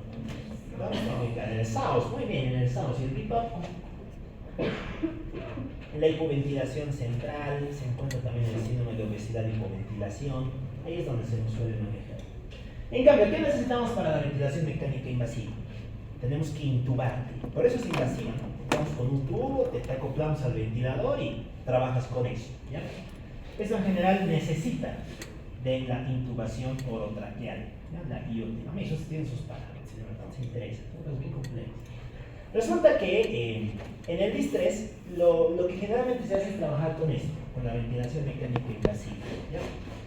Y aquí es donde se utilizan algunos parámetros. Simplemente me interesa que los sepan. Más que estos, sus consecuencias. ¿Ya? Como tú estás con una máquina, puedes hacer que la máquina te aporte lo que quieras. A la máquina tú la programas para que ventiles, yo que sea 30 por minuto, aportándote tanto de oxígeno y tanto de CO2 con tanta presión. Tú juegas con la máquina. ¿Ya? A la máquina la vas a programar para que te aporte tres cosas. Para que te aporte un volumen corriente. ¿Ya? El volumen corriente en general tiende a ser un volumen de protección. Se lo va fijando en 6 ml por kilogramo de peso. Según tu peso, te ponen un valor, lo calibran y le meten eso a la máquina para que ella te aporte ese volumen. ¿Ya? Ok, ¿qué más? Le vas a aportar una presión. Una presión de apertura, una presión de zeta, que los protocolos dicen que tiene que estar entre 15 y 20 milímetros de mercurio. Y finalmente vas a aportar un poco más, ¿no? Solamente estos dos: ventilación y, bueno, volumen corriente y presión. ¿Ya? ¿Por qué les cuento esto? Porque una complicación importante de la ventilación mecánica es el trauma vinculado a la ventilación mecánica. ¿Ya? Imagínense que te pongamos un tubo y te hagamos respirar por ahí. Pues lógicamente puede producir lesión pulmonar. Hay dos tipos de lesiones que son las más importantes. Tenemos una que se llama politrauma y otra que se llama barotrauma. ¿Qué creen que sea el volutrauma? Exacto, al final te hemos puesto tanto volumen que has reventado. Es como el globo, ¿no? Cuando tú al final inflas tanto que revienta, ¿no? Y simplemente te puede producir bulas, neumotórax y demás, ¿no? El volutrauma está vinculado a un mal manejo del volumen corriente. ¿Qué será el barotrauma? Exacto, lo mismo, trauma vinculado a presión. Tú has calibrado mal la máquina, le has tirado mucha presión, más de la que deberías, y la máquina te ha terminado produciendo presión, barotrauma, ¿ya? Hay un último más que se conoce como el atelectrauma. ¿Qué creen que sea? Ya, es el desarrollo de una atelectasia secundaria a la ventilación mecánica, ¿ya? Al final puede que la cuota tan baja presión que el alveolo en vez de expandirse colapsa. Como colapsa te produce atelectasia, ¿ya? Simplemente para que lo sepan, no estamos hablando nada más, estamos hablando que existe, ¿ya? Al menos los que van a ser generales. Ventilaciones de cúbito por hombro, ¿qué es eso? Eso sí hay que saber. Esto ha sido famoso. ¿Dónde he debido ver? ¿Por qué? ¿Por qué va? ¿Por qué?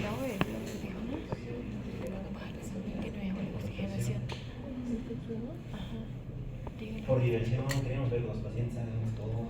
Se aburrían de estar todo el tiempo en la rodilla.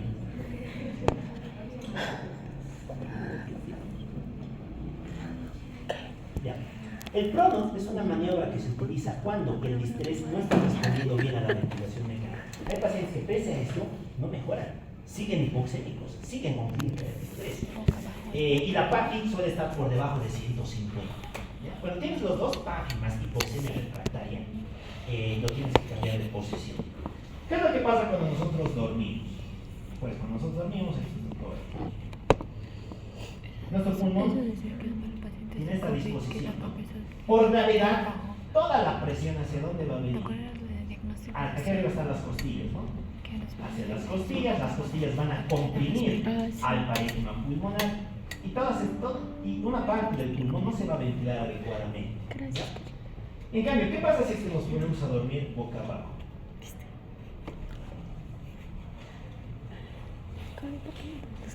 Las costillas, ¿no?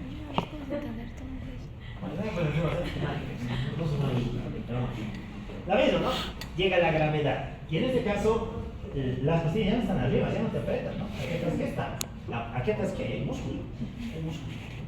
Entonces, esto va a evitar que esta parte del pulmón se colapse. Por lo tanto, tienes más volumen para poder ventilar. Aumentas el volumen que va a ser susceptible a ser reclutado, así se llama. El volumen que puedes reclutar, ¿ya? Y por lo tanto, mejoras la ventilación. Lógicamente, estar así es fatal. Estar teniendo dormir así, no, tal vez muy más. Mira que la persona está sedada, desconectada en este máquina. Igual te rotan cada cierto tiempo, cada 18, 20 horas. Lo que hace esto es mejorar la ventilación gracias al mecanismo de la gravedad. Ya, y finalmente tenemos esto, ¿no? Ya hemos llegado a este grado de cosas. Nada de esto funciona, digamos. ¿Qué podemos hacer? Le ponemos una ECMO. Bueno, yo creo que todavía no he llegado a Bolivia. No sé si pero bueno. La ECMO es alucinante. ECMO quiere decir membranas de oxigenación extracorpórea. ¿Ya? Fíjense, ¿qué es lo que hace? Te ponemos dos tubos afuera. Es medicina del primer mundo. Dos tubos adentro. Uno que vaya a la arteria femoral y uno que vaya a la vena femoral. Toda la sangre de la vena femoral, que es sangre pobre en oxígeno, sangre hipoxémica, pasa a una bomba. Y esta bomba pasa hacia un oxigenador. Estamos haciendo que toda la sangre venosa se oxigene por fuera y una vez que se ha oxigenado, te lo devolvemos por la arteria femoral. Con esto necesitas pulmón, ¿no? El pulmón sobra con esto. Correctamente puedes vivir con eso, ¿no? Con tu ECMO. Y con tu ECMO, pues, nada. Aguantas el tiempo en el que recuperas la función pulmonar, ¿no? Eso se utiliza cuando no has respondido a nada. No has respondido ni a respiración, ni a reclutamiento, ni nada. Bueno, es un tratamiento bastante moderno, ¿no? Y muy interesante respecto a sus aplicaciones. También se lo maneja en el tema del shock cardiogénico, cuando es refractario a maniobras de oxigenoterapia.